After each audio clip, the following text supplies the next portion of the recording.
जिज्ञासु मित्रों, बहुत बहुत अभिनंदन है आप सभी का दिव्य सृजन में। प्रत्येक दिवस की भांति आज भी हम यहाँ पर लाइव चर्चा का कार्यक्रम शुरू कर रहे हैं और आज जो लाइव चर्चा का विषय है बहुत महत्वपूर्ण विषय है। कर्म वासना। कर्म वासना और कर्म सिद्धांत, इस विषय की चर्चा योग सूत्र पर आधारित है। महर्षि पतंजलि योग सूत्र में कर्म सिद्धांत को प्रस्तुत करते हैं। किस ढंग से वो प्रतिपादन करते हैं कर्म सिद्धांत का, उसको हम समझने का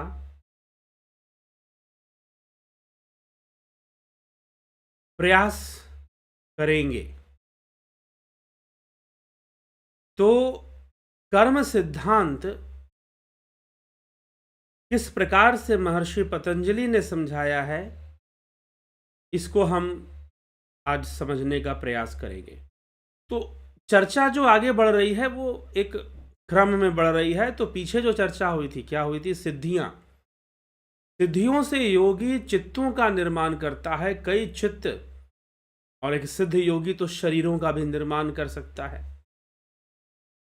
लेकिन वो जितने भी चित्त हैं, यदि औषधि से, जन्म से, रसायन से, क्षमा करें, औषधि ही रसायन सिद्धि है, जन्म से या मंत्र से या तप से जो सिद्धियां प्राप्त हुई हैं वो वासना शून्य नहीं हो पाती हैं। वासना शून्य कौन सी सिद्धि होती है? जो योग से प्राप्त होती है। ध्यान जनित सिद्धियां ही वासना शून्य हो पाती हैं, और जो अन्य हैं वो वासना शून्य नहीं हो पाती हैं। तो वासना शून्य सिद्धियां या ध्यान की अवस्था जो वासना शून्य बन जाए, वो मात्र योग साधना से, अष्टांग योग से प्राप्त होने वाली जो साधना है, उसी से ये संभव है। अन्यथा बाकी सभी वृत्तियों के वशीभूत रहती हैं। इसलिए उनमें कर्म भी होता है। उनमें कर्म भी होता है। कर्म का निरोध हो पाना संभव नहीं है, या निष्काम कर्म हो पाना भी संभव नहीं है।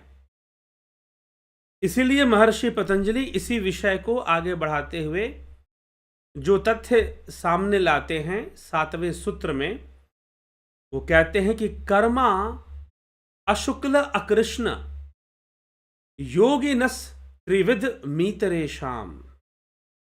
त्रिविधम मीतरेशाम। कर्म अशुक्ल अकृष्ण योगिनश त्रिविधम मीतरेशाम। अर्थात योगियों के कर्म अशुक्ल होते हैं या अकृष्ण होते हैं। बाकियों के 3 प्रकार के होते हैं। कौन कौन से? अशुक्ल और अकृष्ण, ये किसके कर्म हैं? योगियों के। अशुक्ल मतलब कि जो शुक्ल नहीं है, अकृष्ण मतलब कि जो कृष्ण भी नहीं है। तो अब यहां 4 प्रकार के कर्म अपने सूत्र में महर्षि पतंजलि ने बता दिए कि 4 प्रकार के कर्म हैं। कौन कौन से कर्म है जी? एक कर्म है शुक्ल कर्म, एक कर्म है कृष्ण कर्म, और एक कर्म है शुक्ल और कृष्ण दोनों है मिश्रित कर्म, और एक कर्म है अशुक्ल और अकृष्ण। तो अशुक्ल और अकृष्ण यह योगी के द्वारा होता है। शुक्ल कर्म का अर्थ है पुण्य कर्म, कृष्ण कर्म का अर्थ है पाप कर्म, ना करने योग्य पाप कर्म, और मिश्रित कर्म का अर्थ है शुक्ल और कृष्ण दोनों ही मिश्रित हों। ज्यादातर वही होता है लोगों के जीवन में, मिश्रित कर्म ही होते हैं। कभी पुण्य कर देते हैं, कभी पाप कर देते हैं, कभी दया भाव आ गया किसी के प्रति तो पुण्य कर दिया, कभी स्वार्थ हावी हो गया, अहंकार हावी हो गया, देहाभिमान हावी हो गया, देह वासना हावी हो गई तो पाप भी हो जाता है फिर। तो शुक्ल कर्म और कृष्ण कर्म, शुक्ल कृष्ण, शुक्ल कृष्ण और अशुक्ल अशुक्ल अकृष्ण। तो योगी का कर्म कौन सा है? अशुक्ल अकृष्ण। यही तो यहां पर कहा जा रहा है इस सूत्र में, कर्म अशुक्ल अकृष्णम योगिनस् त्रिविधम इतरेषाम। कि योगियों के कर्म शुक्ल भी नहीं है और कृष्ण भी नहीं है, पर दूसरों के कर्म 3 प्रकार के होते हैं, शुक्ल, कृष्ण और मिश्र। जो अन्य लोग हैं उनके कर्म जो है 3 प्रकार के होते हैं, शुक्ल, कृष्ण और मिश्र। मतलब कि पाप पुण्य और पाप पुण्य का मिश्रित, पाप पुण्य का मिश्रित कर्म होता है। अब कर्म होने से क्या होगा? जो योगी का कर्म है उसको छोड़कर, जो योगी का कर्म है उसको छोड़कर अन्य कर्मों में कर्म वासना का जन्म होगा। कर्म वासना क्या होती है? आज का जो हमारा टॉपिक है कर्म वासना, कर्म सिद्धांत। जी हां,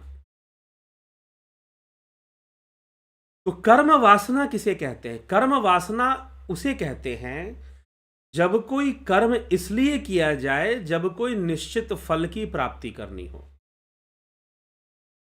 जब आपको पता है कि मैं ऐसा करूंगा तो मुझे ऐसा फल प्राप्त होगा, मैं खूब पढ़ाई करता हूं, मैं टॉप कर जाऊंगा, फिर मेरी एकदम जो है बहुत अच्छी नौकरी मिल जाएगी, खूब पैसा कमाऊंगा, ये क्या है? इस उद्देश्य से जो कर्म किए जा रहे हैं कर्म वासना है। यहां कर्म वासना का मतलब यह नहीं कि भोग वासना या काम वासना के बारे में कहा जा रहा है, नहीं। कर्म वासना मतलब फल का निश्चय कर देना और फल के प्रति आसक्त होना, किसी विशेष फल को प्राप्त करने के लिए कर्म करना, कर्म वासना है। लेकिन अनाश्रितः कर्म फलम कार्यम कर्म करोति यह, भगवान श्री कृष्ण कहते हैं, अनाश्रितः कर्म फलम कार्यम कर्म करोति यह, कि जो कर्म फल के प्रति अनाश्रित होकर करने योग्य कर्मों को कर रहा है उसको फल से मतलब नहीं है, कर्म वासना से उसको मतलब नहीं है। तो उसका जो कर्म है ना पाप है, ना पुण्य है, ना शुक्ल है, ना कृष्ण है, अशुक्लम अकृष्णम। और यही तो अर्जुन को श्री कृष्ण समझा रहे हैं कि अर्जुन, तू इस भावना से मुक्त हो जा कि कर्मों का फल क्या होने वाला है। ठीक है, करने योग्य जो कर्तव्य है इस समय तू अपने पाप पुण्य के बारे में ना सोचकर संपूर्ण जगत और विश्व के बारे में, समाज के बारे में सोच, और तेरा कर्तव्य क्या बनता है उसके बारे में विचार कर और निष्काम भावना से अपने कर्तव्य की पालना कर। निष्काम कर्म योग का उपदेश कृष्ण अर्जुन को दे रहे हैं। यहां पर पतंजलि वही बात समझा रहे हैं कि योगी का कर्म कैसा होगा? अशुक्ल होगा, अकृष्ण होगा, ना उसमें पाप होगा और ना ही उसमें पुण्य होगा, क्योंकि पाप भी बंधन है और पुण्य भी बंधन है। पाप भी बंधन है और पुण्य भी बंधन है, दोनों ही तो बंधन है, दोनों ही बांधने वाला है, दोनों में मुक्ति की कोई संभावना नहीं है। तो दोनों ही बंधन है, तो योगी ऐसा कर्म करेगा, ना पाप करेगा, ना पुण्य करेगा, ना कृष्ण होगा, ना शुक्ल होगा, उसका जो कर्म है कुछ इस प्रकार का होगा। तो योगी के कर्म की ऐसी चर्चा यहां पर की गई है। अगले सूत्र में महर्षि पतंजलि अब कर्म वासना को समझाते हैं। कर्म वासना तत् अस्त्वी अस द्विपाकानु अनु गुणानामेव भिव्यक्तिर्वासनानाम तत्। तो कृष्ण, भगवान कृष्ण ने उन 3 प्रकार के कर्मों में से उनके फलानुकूल गुणों वाली वासनाओं की प्रकटता होती है। तीनों प्रकार के कर्म में क्या होता है? वासनाएं प्रकट होती हैं, फल के अनुसार वासनाएं प्रकट होती, इसी को कर्म वासना कहते हैं।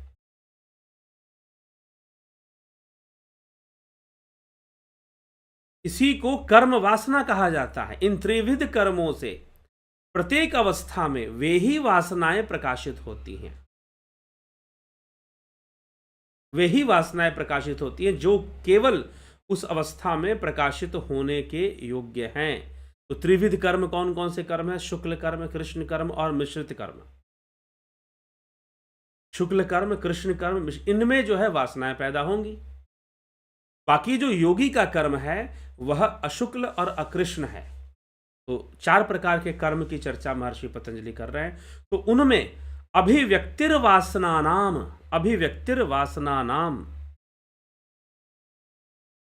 ठीक।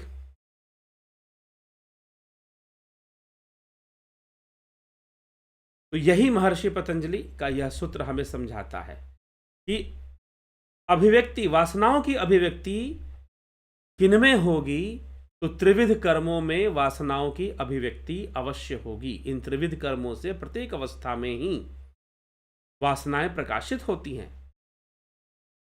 जो केवल उस अवस्था में प्रकाशित होने को योग्य हों।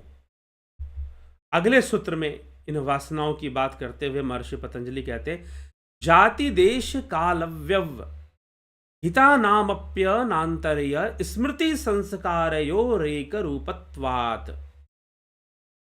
स्मृति और संस्कार एक रूप होने के कारण, स्मृति और संस्कार एक रूप होने के कारण जाति देश और काल का व्यवधान रहने पर भी वासनाओं का अनंतर्य रहता है, अर्थात उनमें व्यवधान नहीं होता।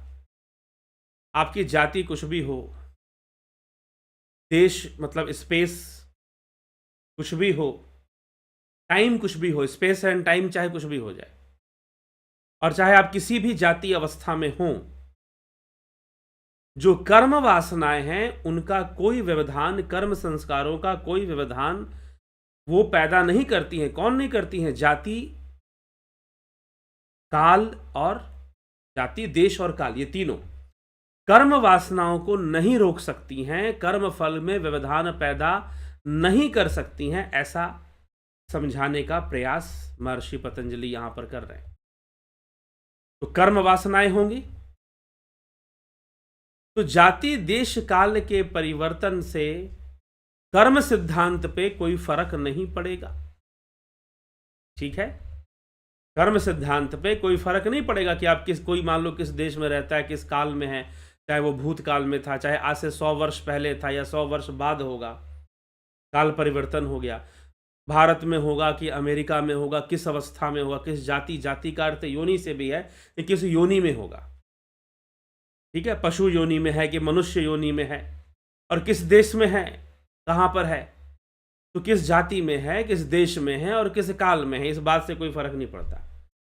कर्म वासना रहेगी, कर्मों का फल भी आपको मिलेगा, वो भोगना पड़ेगा, और कर्म वासना, कर्मों के अनुसार उनकी वासनाएं भी रहेंगी। कर्म फल के प्रति जो आसक्ति बनी रही है उनकी वासनाएं भी रहेंगी,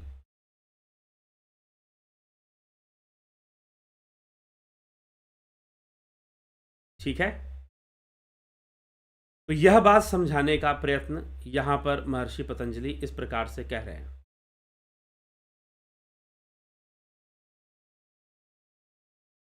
अब आगे ये कर्म वासना और कर्म सिद्धांत, तो कर्मों का फल चाहे किसी भी देश में हो, चाहे किसी भी समय में हो या किसी भी जाति में हो, जीव को अपने कर्मों का फल तो भोगना ही पड़ेगा, और कर्म वासनाएं भी वैसे ही काम करेंगी जैसे काम करती हैं। इससे फर्क नहीं पड़ता कि जाति क्या है, देश क्या है, काल क्या है, उनका कोई व्यवधान इसमें आने वाला नहीं है। कर्म फल तो अपना कार्य करेगा ही करेगा, कर्म सिद्धांत अपना काम करेगा ही करेगा, ठीक है। तो ये सब कर्म वासनाओं, कर्म और वासना संबंध के बारे में महर्षि पतंजलि बता रहे हैं। आगे वो वासना का रहस्य बताएंगे, मात्र वासना का रहस्य। तो हमें कर्म करना है तो हमें प्रेरणा मिलनी चाहिए कि हम कौन सा कर्म करेंगे, कैसा कर्म करेंगे। कृष्ण कर्म होगा, शुक्ल कर्म होगा। तो यहां पर कर्म प्रेरणा देने का प्रयास महर्षि पतंजलि कर रहे हैं कि अगर योगी बनना है, जैसे कि भगवान कृष्ण ने अर्जुन से कहा कि तस्माद योगी भव अर्जुन, अर्जुन तू योगी बन जा, अर्जुन तू योगी बन जा। तो अगर हमें योगी बनना है तो हमें अकृष्ण और अशुक्ल कर्म करने पर हमें ध्यान देना चाहिए। और यदि हम ध्यान योगी हैं तो एक सांख्य योगी या ध्यान योगी स्वतः ही ऐसी अवस्था में पहुंच जाता है जहां पर उसका जो कर्म है अशुक्ल हो जाता है, अकृष्ण हो जाता है, मतलब निष्काम कर्म हो जाता है। वह कर्म जो ना पाप की श्रेणी में है ना पुण्य की श्रेणी में है, वह निष्काम कर्म हो जाता है। या पाप पुण्य दोनों का मिश्रित वाली श्रेणी में भी नहीं है, तो वह निष्काम कर्म की श्रेणी बनती है। तो योगी निष्काम कर्म करते हैं, निष्काम भावना से कर्म करते हैं। लेकिन निष्काम भावना से किया गया कर्म वास्तव में जब वह ज्ञान के माध्यम से होता है, सांख्य योग के माध्यम से जब वह होता है, अष्टांग योग ही सांख्य योग है, ऐसा समझना चाहिए। तो जब अष्टांग योग के माध्यम से होता है, योगी आत्म साक्षात्कार कर कर, आत्मज्ञान को प्राप्त कर कर स्वाभाविक रूप से उसके अंदर स्थित प्रज्ञता आ जाती है, और स्थित प्रज्ञ होकर वह मात्र करने योग्य कर्मों को जब करता है तो स्वतः ही सभी कर्मों में निष्कामता की स्थापना हो जाती है। सभी कर्मों में निष्कामता की स्थापना हो जाती है। अन्यथा कर्म वासना से ही कर्म होते हैं। कर्मों के प्रति जो है वासना बनी रहती है कि हमें ये काम करना है, इसका ये फल प्राप्त करना है, ऐसा कर्म करना है और हमें ऐसा फल प्राप्त होना चाहिए। ऐसी वासना हमेशा सर्वदा बनी रहती है। तो ये कर्म सिद्धांत महर्षि पतंजलि यहां पर प्रस्तुत कर रहे हैं। वासनाएं क्या हैं, वासनाओं का बंधन, वासनाओं के बंधन का आधार क्या है, और वो कौन सी विधि है जिससे कि कर्म तो हो लेकिन वासना ना हो। कर्म तो हो, कर्म वासना ना हो। कर्म वासना मतलब कर्म के प्रति आसक्ति, कर्म फल के प्रति आसक्त होकर कर्म करना कर्म वासना है, ये ना हो। लेकिन कर्म तो हो, मात्र वासनाओं को तो हटाना है, कर्म को तो हटाना नहीं है। तो वो कैसे संभव है, वासनाओं का अस्तित्व किन पर टिका हुआ है, ये सारी बातें महर्षि पतंजलि आगे की चर्चा में करेंगे। तो उसको भी हम अगले व्याख्यान में लेते हैं, ठीक है। तो चलिए देखते हैं आज आपके प्रश्न क्या क्या हैं, कौन क्या क्या कहता है।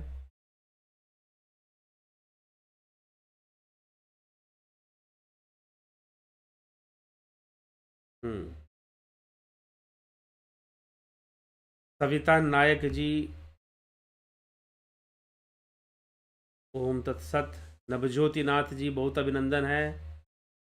अवधेश कुमार जी, बिमला शाह जी, नवज्योति नाथ जी, गुरु जी आपके लाइव सेशन का वीडियो 4 दिन से आपके चैनल के वीडियोस में नहीं है।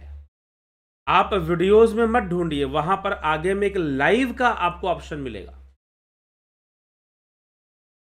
आप चैनल में जाएंगे तो पहले ये लाइव का ऑप्शन नहीं हुआ करता था, लेकिन अब जो है आपको वीडियोस के बगल में या उसके जस्ट आगे, कुछ देर आगे आपको लाइव का ऑप्शन मिलेगा। उसमें वहां पे क्लिक कीजिए तो लाइव वीडियो वहां मिलेगी। अब जो है वीडियोस सेक्शन में आपको ओनली अपलोडेड वीडियोस दिखाई देंगे। तो 4 दिन पहले मैंने एक वीडियो अपलोड की थी, 9 तारीख को लगभग, ठीक ना। 9 तारीख को लाइव सेशन नहीं हुआ था, लाइव चर्चा यहां नहीं हुई थी, तो इसीलिए 4 दिन का वीडियोस के सेक्शन में आपको नहीं दिखाई देगा, वीडियोस के लिस्ट में आपको नहीं दिखाई देगा, आपको लाइव के ऑप्शन में दिखाई देगा। तो आप लाइव ऑप्शन पे क्लिक कीजिए, नवज्योति नाथ जी, वहां जाइए, ठीक है। शंकर प्रसाद जी, बहुत अभिनंदन है। बबीता धीमान जी, जगत नारायण जी, नरसा राम जी, अर्जुन भाई जी, नूतन भट्ट, अजय नागरे जी, जसप्रीत कौर जी, जसप्रीत कौर, श्रीमान सन मेंबरशिप की लाइव क्लास कितने समय की होती है? कितने समय का क्या मतलब है? 1 घंटा 1.5 घंटा तक भी होती है, लगभग इतना तो हो ही जाती है एक लाइव क्लास जो है। विनोद के सूद, सुहास राणे, शिखर शर्मा, आपको देखिए जसप्रीत कौर जी, आप कई प्रश्न आपके अन्यथा दिखाई दे रहे हैं, ठीक है। तो कोई भी लाइव सेशन ध्यान योग पर चलेगा, साथ हम बोल रहे हैं कि वीक में एक बार लाइव सेशन होगा, तो लाइव सेशन 1-1.5 घंटे चलती है, ठीक है। बाकी वीडियोस मिलती हैं। आपने पहले ही लिख दिया कि क्रोध मत करना, मतलब कि आप खुद को लग रहा है कि आप अन्यथा प्रश्न कर रही हैं। आपको खुद को लग रहा है कि आप अन्यथा प्रश्न कर रही हैं, मतलब कि मैंने अभी मैं तो जब पढ़ूंगा तब रिएक्शन दूंगा ना। तो जसप्रीत कौर जी पहले ही लिख रही हैं कि आप क्रोध मत करना, मतलब कि आपका कमेंट इंटेंशनली हो रहा है, क्यूरियोसिटी के वशीभूत नहीं हो रहा है, जिज्ञासा के वशीभूत नहीं है, इंटेंशनली आप कुछ कमेंट कर रही हैं, ऐसा प्रतीत हो रहा है।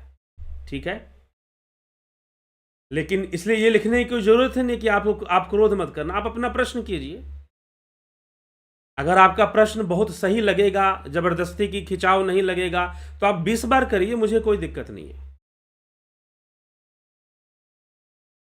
ठीक है, लेकिन अगर आपका प्रश्न करना ही उद्देश्य बन रहा है तो फिर वो पकड़ में आ जाएगा। अगर अन्यथा प्रश्न आप करेंगी तो पकड़ में तो आएगा ही आएगा, नहीं आने का प्रश्न नहीं है। ठीक, और अन्यथा प्रश्न को रोका जाएगा, उसे रिमूव किया जाएगा या डिलीट किया जाएगा या ब्लॉक किया जाएगा। ये लिखने का कोई आवश्यकता ही नहीं था कि क्रोध मत करना। ठीक है जसप्रीत जी, आप ये नहीं लिखती तो शायद और ज्यादा स्पष्ट रहता है आपकी बात। सन मेंबरशिप में सिखाई जाने वाले 9 यौगिक क्रियाओं और सब ध्यान विधि के नाम जानना कल बता दिया गया, कल आपको ये बता दिया गया था। कल आप दोबारा वो वीडियो आप प्लीज देख लीजिए। ठीक है, विष्णु चंद्र मौर्य जी, योगेंद्र पंडित जी, पवन कुमार गुप्ता जी, रूपलाल, अगर आपको विशेष रूप से जानना है, आपको मैसेज दिया गया है, मैसेज दिया जाता है ध्यान योग का, और उसमें नंबर दिया जाता है, उस नंबर पर आप व्हाट्सअप मैसेज कीजिए और सारी जानकारी ले लीजिए अगर आपको जानने की इच्छा है तो। ठीक है, विष्णु चंद्र मौर्य, योगेंद्र पंडित, पवन कुमार, रूपलाल विश्वकर्मा, स्मिता सावंत, बिस्लाल बहादुर सिंह, पांडुरंग वराले। ध्यान योग का कोर्स मार्च अप्रैल में भी आएगा, पता नहीं मुझे, अभी नवंबर चल रहा है, मार्च अप्रैल का हम कोई गारंटी नहीं देते हैं कि आएगा कि नहीं आएगा। हो सकता है कि हम लाइव ऑनलाइन कोर्सेज ही बिल्कुल बंद कर दें, ऐसा भी हो सकता है। राजू पाल जी, AK त्यागी जी, श्वेता राय सिन्हा जी, अभिनंदन है, रतन सिंह जी, संतोष कुमार जी, राकेश गुप्ता जी, मिथिलेश सिंह जी। क्या मन, खुशी, चित्ती, अहंकार भी पंच महाभूत से बने हैं? मन, बुद्धि, चित्त, अहंकार भी क्या पंच महाभूत से बने हैं? नहीं, सूक्ष्म से बने हैं, बुद्धि तत्व से बने हैं। ठीक है, यही सांख्य का विषय है। अहंकार के बाद ही तमस अहंकार से ही पंच तत्वों का, तामसी अहंकार, अहंकार के 3 प्रकार बताए गए हैं, सात्विक, राजसी, तामसी। तामसी अहंकार से पंचभूत बनते हैं, इसलिए मन, बुद्धि, चित्त, अहंकार पंचभूत से नहीं बने। ठीक, उनका तत्व क्या है? उनका तत्व बुद्धि है, उनका सूक्ष्म तत्व होता है फिर। हाँ, लेकिन वो क्रियाशील होते हैं रजोगुण से और पंचभूतों के माध्यम से, हम ये कहते हैं, ये कह सकते हैं, उनकी क्रियाशीलता हमें दिखाई देती है प्रकट रूप में, नहीं तो वो पंचभूतों से नहीं बने हैं। श्वेता कुमारी जी, श्रीकेश चौहान, धनराज सिंह राजपूत, गंभीर शाह, भिखू कुशाड़िया, संतोष कुमार, रुपेश राजपूत जी, दिगंबर सिंह जी, सृजनी महंता, पुष्पा भाटी, जलाराम रायका, जय श्री कृष्ण, अमन कक्कर,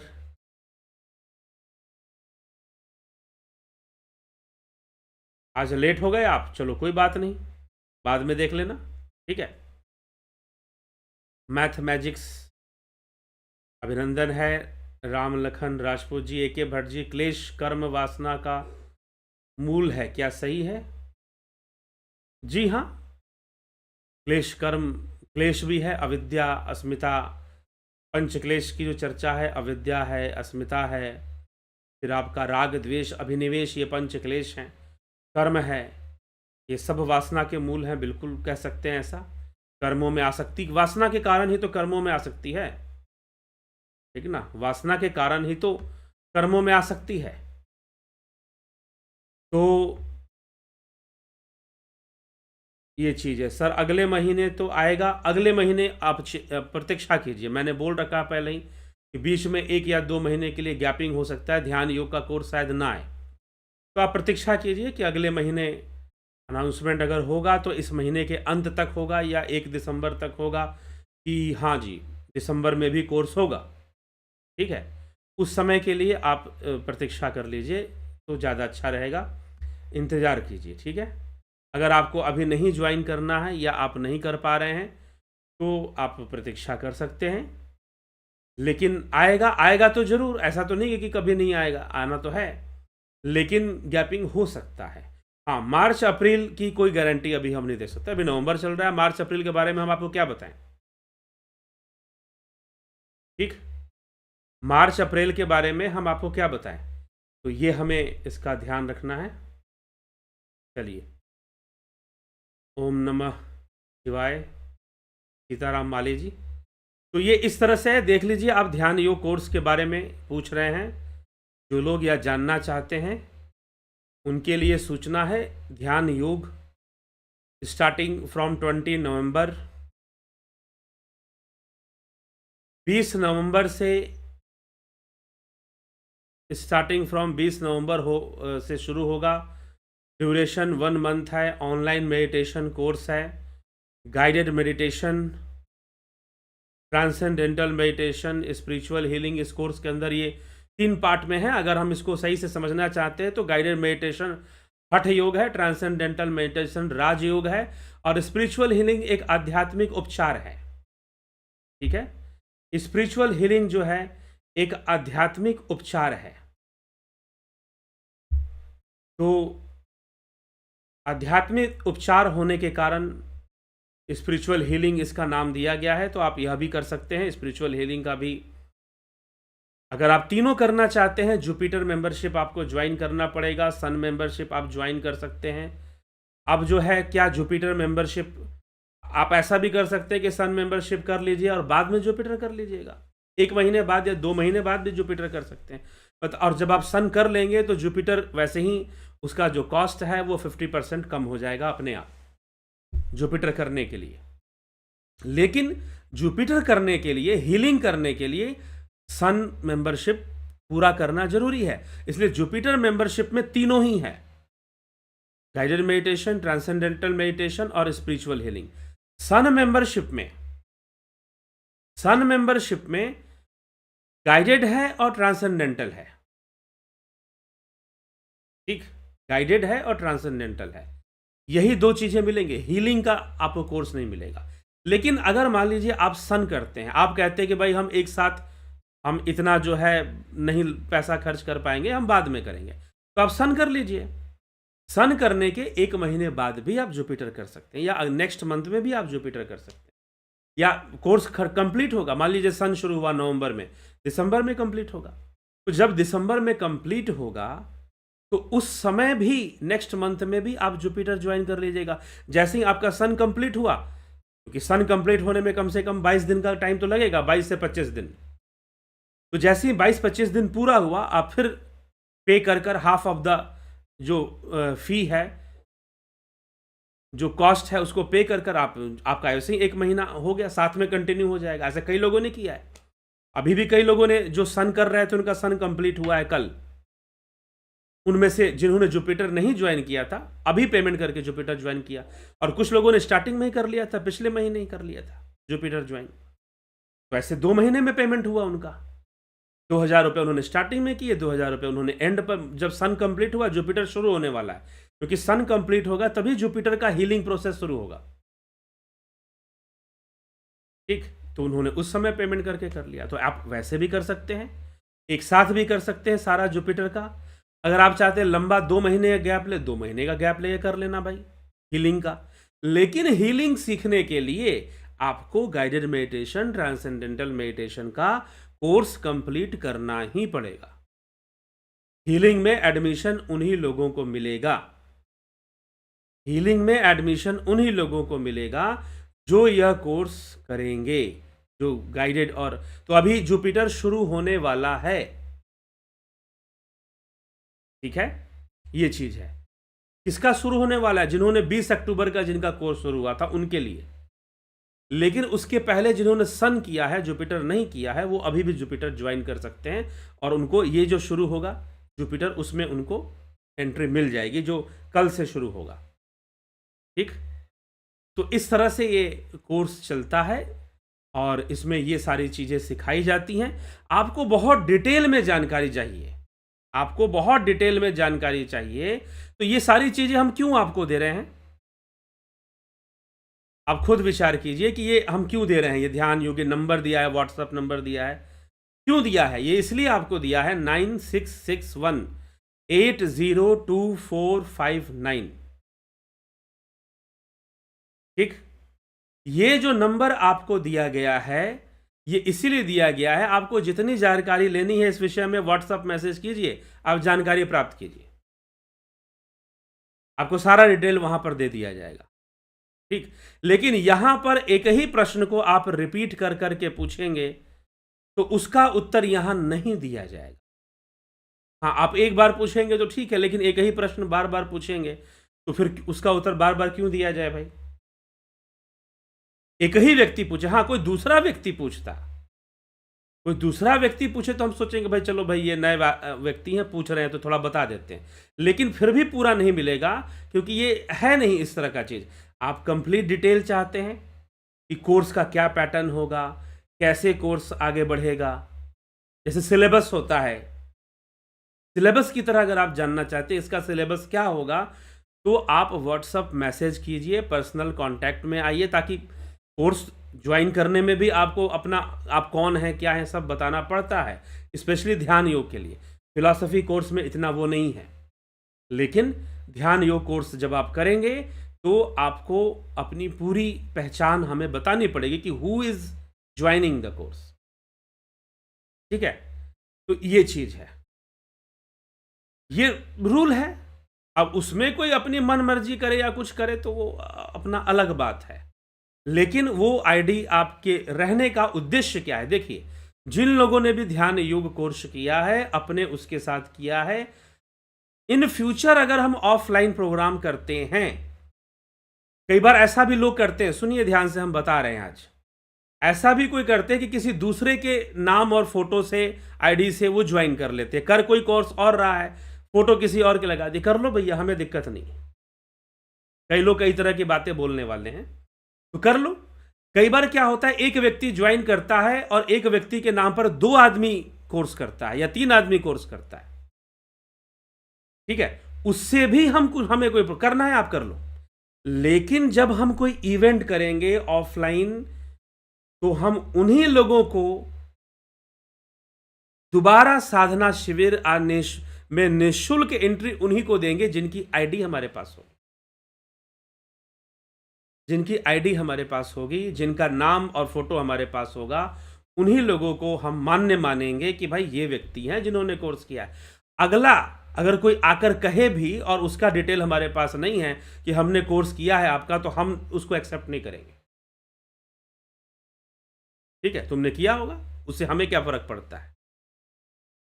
ठीक, तो ये बहुत सारी बातें हैं, इसके अंदर बहुत तरह की लोग बातें करते हैं, वो मैं डाउट्स आपके क्लियर कर दे रहा हूं।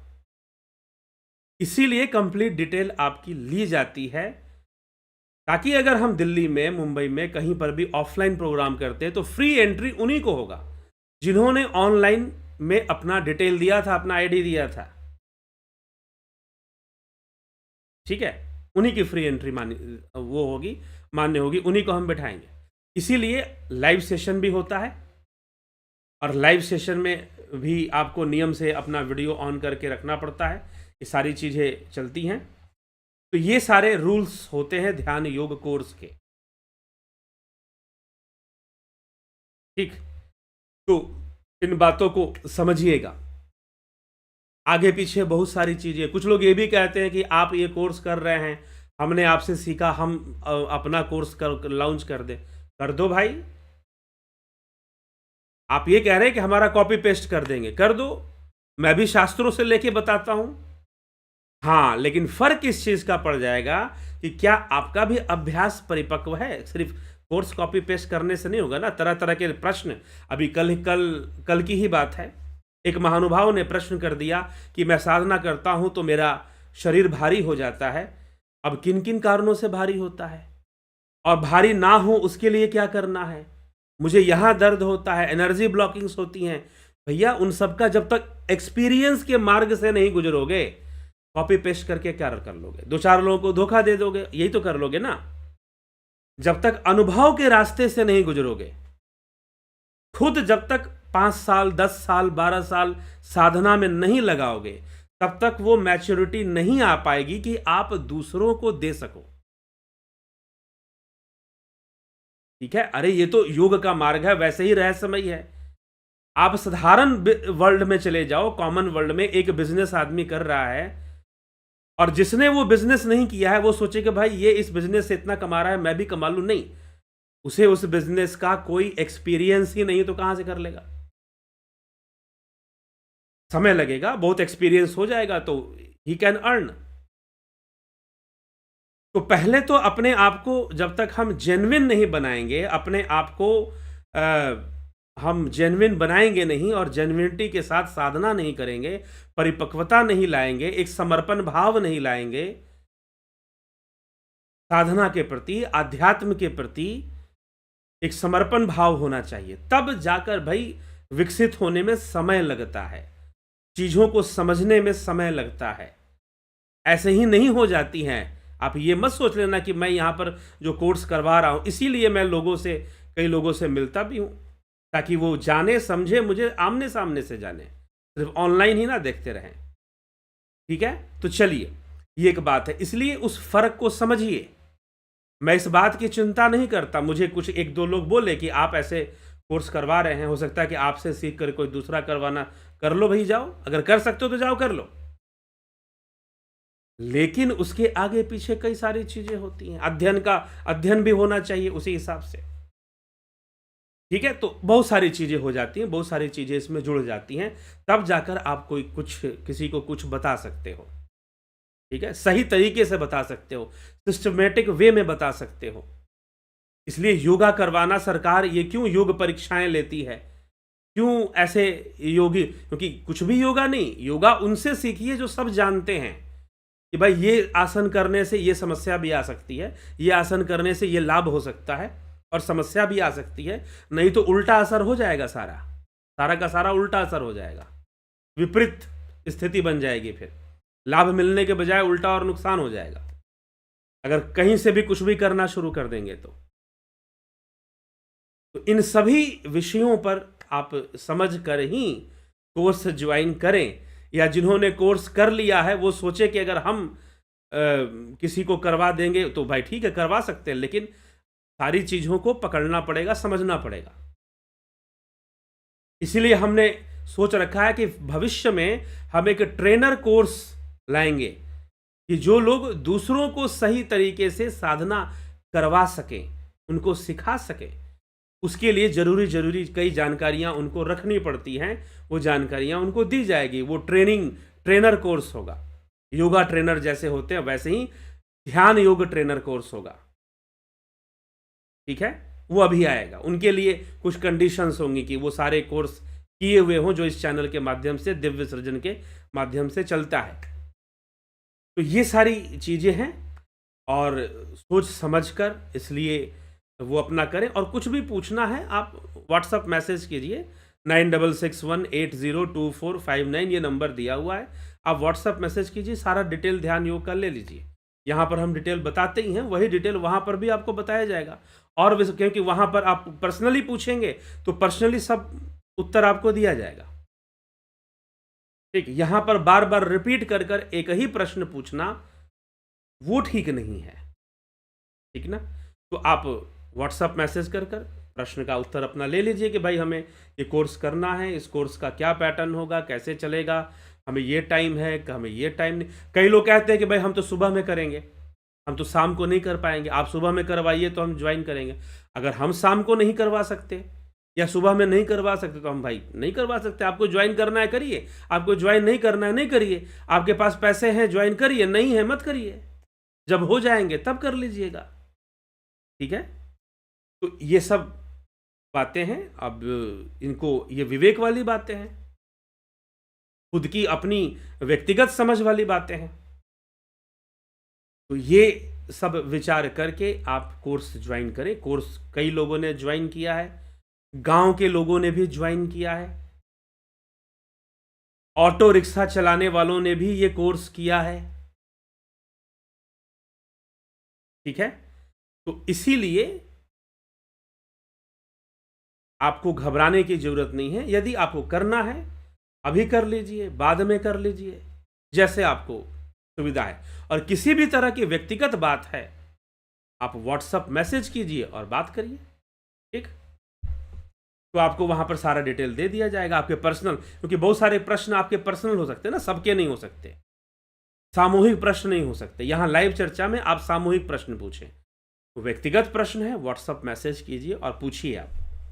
चलिए इसी के साथ चलते हैं, आगे बढ़ते हैं। प्रियंबदा गुप्ता जी, बहुत अभिनंदन है। केशव सिंह सूर्यवंशी जी, MKPD ji, Amit Singh ji, Akash Majumdar ji, Guru ji, hard problem of consciousness पर। हार्ड प्रॉब्लम ऑफ कॉन्शियसनेस क्या होता है? Hard, HARD, hard problem of consciousness पर एक वीडियो बनाएं। स्मिता सावंत जी, मुंबई में आगमन कब होगा? जल्द सूचना मिल जाएगी, चिंता करते हैं इस विषय में। इस महीने तक तो सूचना नहीं मिल पाएगी, लेकिन तैयारी है, तैयारी लगभग है, मतलब कि ऑलमोस्ट फाइनल है। तो जरूर आपको उसकी सूचना दी जाएगी, ठीक है, बताया जाएगा आपको, चिंता करने की आवश्यकता नहीं है। तो